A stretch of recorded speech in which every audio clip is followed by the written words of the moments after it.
Pois é, gente, notícia boa em relação ao INSS, né? Ou pelo menos uma tentativa de dar uma notícia boa aos segurados, né, da Previdência Social, que infelizmente ultimamente só tem recebido notícias ruins, né? Eu quero pedir, acima de tudo, para você se inscrever aqui no nosso canal, ativar o sininho das notificações. Eu quero saber, gente, a opinião que você tem em relação a esse assunto aqui, gente. Se você acha importante a aprovação desse projeto de lei, desse PL, ou você acha que tanto faz, para você, digamos assim, não tem muito interesse. Olha, gente, o deputado federal Domingos Sávio, do PSDB de Minas Gerais, teve uma ideia, no meu entender, na minha concepção, brilhante. Pensando nos segurados do INSS, ele protocolou junto à mesa da Câmara dos Deputados o projeto de lei 4.708 de 2020. O que esse projeto faz, gente? Qual que é o intuito desse projeto de lei?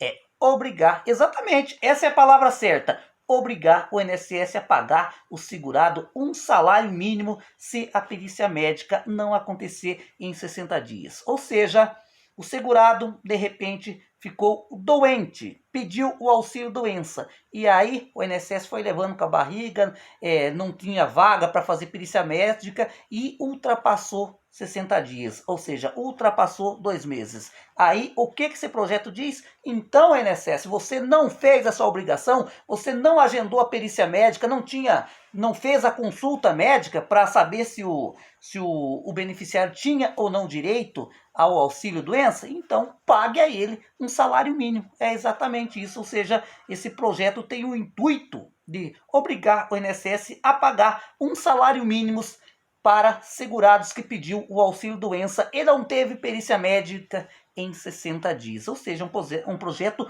bastante positivo.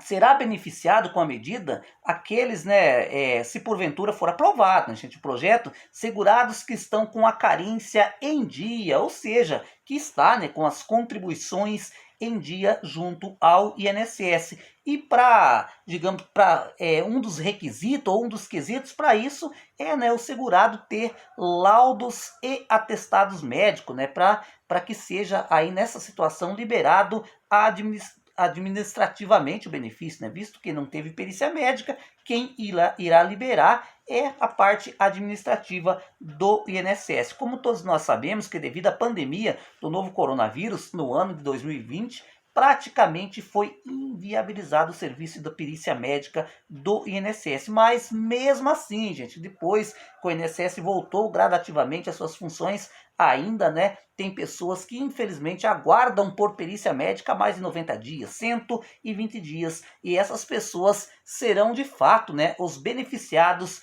pela aprovação dessa lei, pelo PL 4.708, né, gente, que visa exatamente coibir que os segurados do INSS sejam prejudicados com a lentidão do INSS. Se o segurado em 60 dias não passar pela perícia, automaticamente o INSS terá que liberar um salário mínimo. É óbvio, gente, se o segurado tiver direito a mais de um salário mínimo, depois que ele passar pela perícia médica, o INSS vai pagar o valor correspondente ao seu benefício, né? Mas também existe a possibilidade, né, gente, de que ao passar pela perícia médica, o perito não aprovar o seu auxílio doença. Aí, né, como diz o outro, daí você não vai ficar devendo nada para o INSS, você ganhou, digamos assim, porque eu vou dar uma opinião sincera para você, gente. Se você é um contribuinte do INSS, né, e de repente você ficou doente, não importa a doença que você está, ficou impossibilitado de trabalhar, eu penso comigo que o INSS tem sim que pagar o auxílio doença. Ou seja, gente, como já frisei para vocês,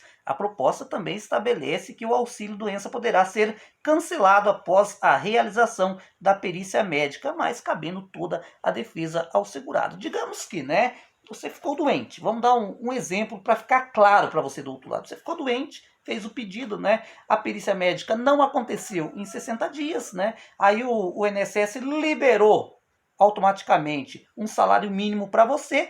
Passou um tempo aí, o INSS te convocou para perícia médica, né? E aí o perito fala, você não tinha direito à sua aposentadoria, ao seu auxílio-doença, né? E digamos assim, e te reprova na perícia médica, automaticamente esse benefício vai cair, mas só que a grande vantagem é que você não terá que devolver o dinheiro. Gente, e aí? Você acha válido a aprovação desse projeto de lei? Se sim, deixa o seu like e comente aí. Um abraço, fui e até uma próxima.